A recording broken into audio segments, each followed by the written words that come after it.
इंसान ख्वाहिशों से बंधा एक ऐसा परिंदा है जो रिश्तों से घायल है लेकिन रिश्तों पर ही जिंदा है। Good afternoon friends, welcome to this session of Sunday talks and thank you so much कि मेरी बातें आपको पसंद आने लग गई हैं। एक रिसर्च स्टडी हुई एक फॉरेन यूनिवर्सिटी में। उसका टॉपिक था कि दुनिया में सबसे ज्यादा खुश कौन है और खुशी है किस चीज में। लगभग 75 से 80 साल तक ये रिसर्च चली और फाइनली उसका रिजल्ट आया तो निष्कर्ष ये निकला कि जिसके रिश्ते में खुशी है, जिस आदमी के पास हैप्पी रिलेशनशिप्स हैं, वो सबसे ज्यादा खुश है।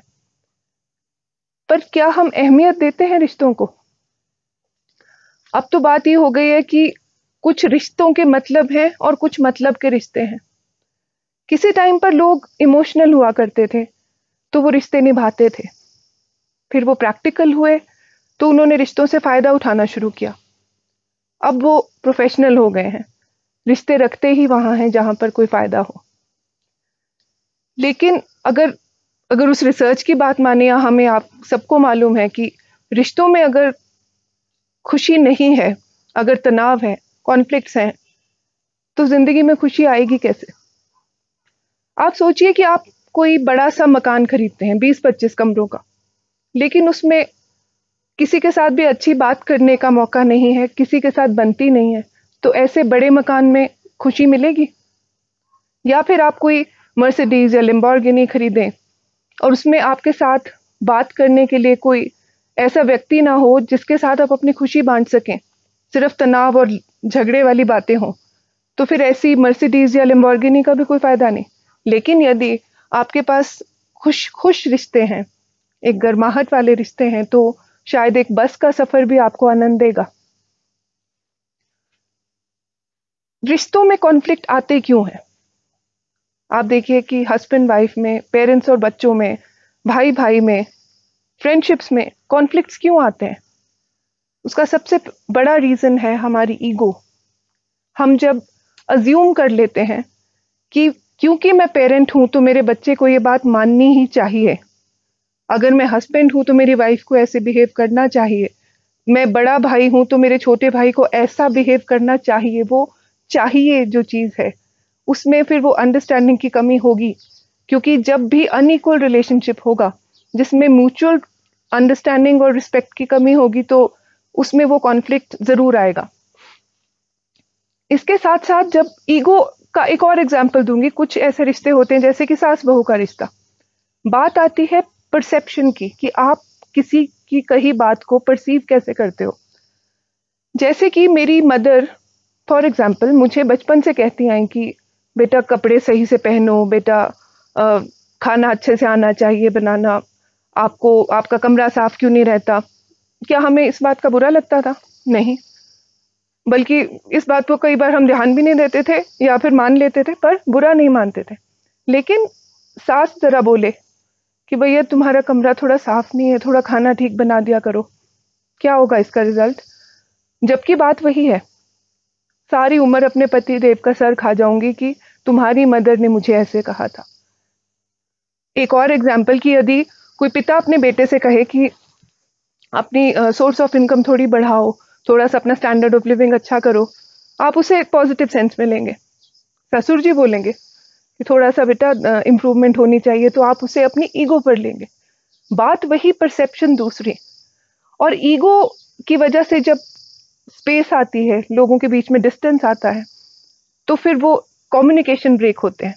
अब ये दूसरा reason, lack of communication, lack of right communication. लोग बात करनी छोड़ देते हैं एक दूसरे से। उसका रीजन कभी कभी मटीरियल, ज्यादातर आजकल के टाइम में मटीरियलिस्टिक होता है। एक को एक प्लॉट ज्यादा मिल गया, दूसरे को 2 कमरे कम मिल गए, बस सारी उम्र के लिए बातचीत बंद।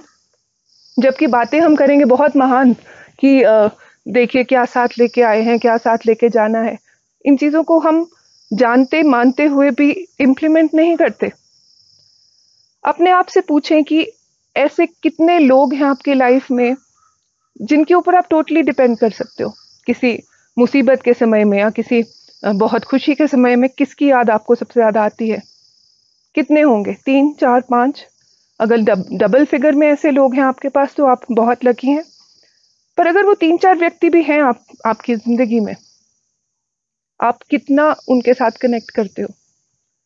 कितनी बार आप अपनी मदर से कहते हो कि yes mamma I love you? कितनी बार आप अपनी वाइफ से कहते हो कि वो आपके लिए कितनी इंपॉर्टेंट है? कितनी बार हम अपने पेरेंट्स से या बच्चों से या भाई बहन से या अच्छे दोस्तों को ये बात एक्सप्रेस करते हैं कि वो हमारे लिए क्या मायने रखते हैं? हम उन्हें टेकन फॉर ग्रांटेड ले लेते हैं। ये मान लेते हैं कि दूसरे को पता होना चाहिए कि वो मेरे लिए क्या मायने रखता है, लेकिन नहीं, एक्सप्रेशन बहुत ज़रूरी है। फिर आजकल ये जो टेक्नोलॉजी रेवोल्यूशन की वजह से जो समय आ गया हुआ है कि हर एक चीज़ को इस हमारे मोबाइल ने ओवरटेक कर लिया है। हम सुबह उठते हैं अपने मोबाइल के साथ, हम रात को सोते हैं अपना मोबाइल देखने के बाद। और इस पर एक किस्सा याद आया कि एक आदमी कहता है कल रात को ना घर पे लाइट चली गई थी, नेट कनेक्टिविटी नहीं थी, तो अपने बच्चों पेरेंट्स सबके साथ बैठा, अच्छा लगा, अच्छे लोग हैं वो लोग भी। ये सच्चाई है आज के खास करके अर्बन एरियाज की और काफ़ी हद तक इवन रूरल एरियाज में। क्योंकि जितना ज़्यादा स्टैंडर्ड ऑफ लिविंग बढ़ रहा है, जितना ज़्यादा टेक्नोलॉजी को एक्सेस ज़्यादा बढ़ी है, हमारे रिश्ते कहीं ना कहीं छूटते जा रहे हैं। हम एक दूसरे को आजकल विश भी क्या करेंगे, फॉरवर्डेड मैसेजेस के through, happy Diwali, happy new year, और कोई दुख की बात है तो माय कॉन्डोलेंसेस। कहाँ गया वो समय जब हर एक चीज़ के लिए हम खुद जाकर अपनी खुशी या दुख एक्सप्रेस करते थे?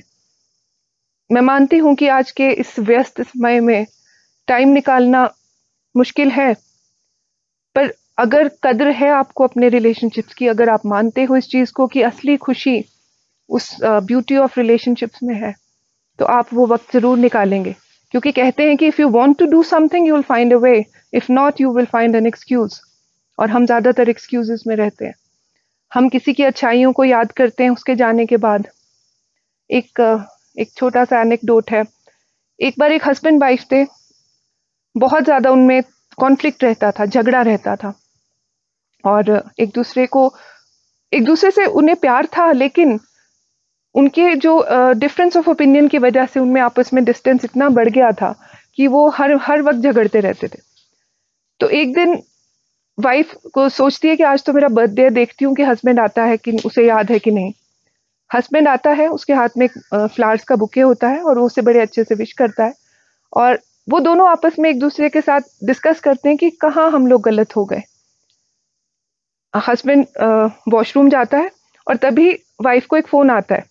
वो फ़ोन पुलिस का था। वो कहते हैं कि we are sorry to inform कि आज ट्रेन से उतरते वक्त आपके हस्बैंड की डेथ हो गई।